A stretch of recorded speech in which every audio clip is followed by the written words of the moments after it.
को सादर प्रणामी और देश भर से उपस्थित आप सभी प्रबुद्ध साथियों को सादर नमो बुद्धाय। जब भी हम धम्मभूमि के किसी भी कार्यक्रम की बात करते हैं, ये बात प्राथमिक रूप से दिमाग में आती है कि इस बार का कार्यक्रम किस उद्देश्य से आयोजित हो रहा है। और ये बात हम बहुत गर्व के साथ आपसे साझा कर रहे हैं कि देश भर में बाबा साहब डॉक्टर आम्बेडकर के नाम पर, महात्मा बुद्ध के नाम पर हो सकता है हर महीने कुछ न कुछ कार्यक्रम आयोजित होते हो, लेकिन किसी एक खास उद्देश्य केंद्रित जो कार्यक्रम है, जिसकी छाप दूर तक दिखाई देती है, जिसकी पहचान, जिसका संदेश समाज में दूर तक जाता है, धम्मभूमि ऐसे ही प्रयास के साथ कार्यक्रमों का आयोजन करती है। तो आज का ये कार्यक्रम भी निश्चित रूप से महत्वपूर्ण है। और जून के महीने में जब हम श्रद्धेय भंते पी शिवली जी को सुन रहे थे जयपुर में आयोजित बौद्ध समाज आचार संहिता कार्यशाला में, तो श्रद्धेय भंते जी का इंटरव्यू मैंने सुना आवाज इंडिया टीवी पर। श्रद्धेय भंते जी बहुत ही आश्चर्य के साथ कह रहे थे कि जब भी मैं धम्मभूमि के कार्यक्रम में आया हूँ जयपुर में, तो इतने सारे लोगों को एक साथ व्हाइट ड्रेस में देखकर ऐसा लग रहा है कि मैं श्रीलंका में आ गया हूँ। और मैं श्रद्धेय भंते जी को इस बात के लिए आश्वस्त कर रहा हूँ अभी कि भारत श्रीलंका से लगभग 50 गुना बड़ा है। अकेला हमारा राजस्थानी श्रीलंका से 5 गुना बड़ा है। श्रद्धेय भंते रावल जी इसी तरह हमारा मार्गदर्शन करते रहें और आप निरंतर साथ खड़े रहें। निश्चित रूप से इस देश में बहुत सारे श्रीलंका आपको जगह जगह पर दिखाई देंगे। तो आपके मार्गदर्शन के लिए मैं पूरे धम्मभूमि परिवार की तरफ से आपका हार्दिक साधुवाद ज्ञापित करता हूँ। ये सवाल कि देश में बहुत सारे लोग धम्म प्रचार का काम कर रहे हैं, देश में बहुत सारे लोग बाबा साहब डॉक्टर आम्बेडकर के नाम पर काम कर रहे हैं, धम्मभूमि क्या अलग कर रही है। मैं बहुत ही संक्षेप में 4-5 पंक्तियों के माध्यम से आप सबका ध्यान इस बात की तरफ आकृष्ट करूं कि धम्मभूमि आखिर क्यों विशिष्ट है, धम्मभूमि का काम आखिर सबसे अलग क्यों है। क्योंकि लोग जहां इकट्ठे होकर संगठन बनाने की बात करते हैं, धम्मभूमि बौद्ध समाज बनाने की बात करती है। संगठनों के लोग इकट्ठे होकर पदाधिकारी बनाने की बात करते हैं, धम्मभूमि अच्छे और सच्चे बौद्ध बनाने की बात करती है। वो पदाधिकारी इस बात की चिंता करते हैं कि उनके संगठन की व्यवस्था ठीक ढंग से चलती रहे। धम्मभूमि इस बात की चिंता करती है कि बौद्ध समाज की व्यवस्था कैसे निर्मित होगी। बहुत सारे लोग एकत्रित होकर इस बात के लिए चिंता करते हैं कि हम ज्ञापन देंगे, धरना और प्रदर्शन करेंगे।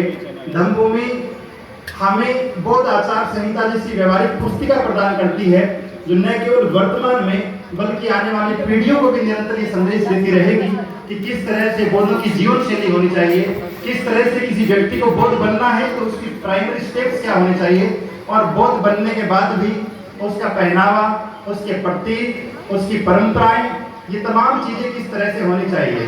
तो इस मायने में भी हम धम्मभूमि को अलग देखते हैं। साथ ही जब हम देखते हैं दूसरे संगठनों को, तो उनकी प्राथमिकता इस बात में निहित रहती है कि सत्ता के कुछ लोगों के इर्द गिर्द केंद्रित होकर हम ये प्रयास कर लें कि हमारे संगठन के लिए कार्यालय बनाने का एक कमरा मिल जाए। श्रद्धेय भंते जी के कुशल मार्गदर्शन में, आपके नेतृत्व में और आप सबके सहयोग से धम्मभूमि में प्रयास करती है कि देश भर में बौद्धों के लिए एक बहुत विशाल प्रशिक्षण केंद्र निर्मित हो, जो न केवल उपासक उपासिकाओं को बल्कि भिक्षुओं भिक्षुणियों को भी प्रशिक्षण देने का काम कर सके। तो आप बहुत सहजता से अंदाजा लगा सकते हैं। और एक आखिरी बात कि दूसरे लोग नाम लेते हैं बाबा साहब का, काम करते हैं अपने हिसाब से।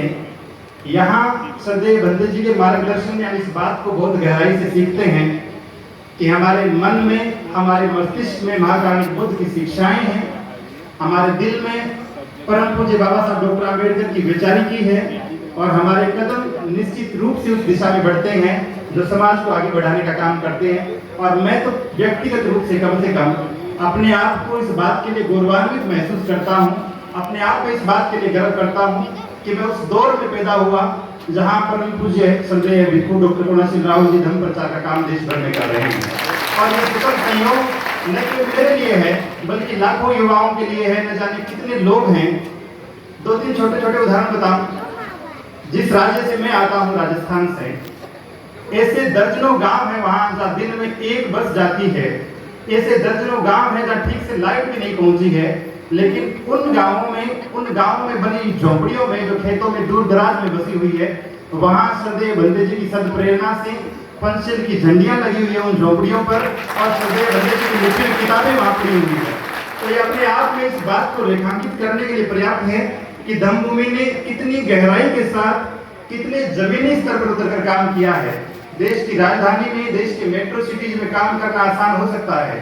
जो लोग सारनाथ में बैठे हैं, बोध गया में बैठे हैं, उनके लिए भी काम करना आसान हो सकता है, क्योंकि उन्हें सदियों पुरानी विरासत मिली धर्म की उस जगह पर बनी बनाई।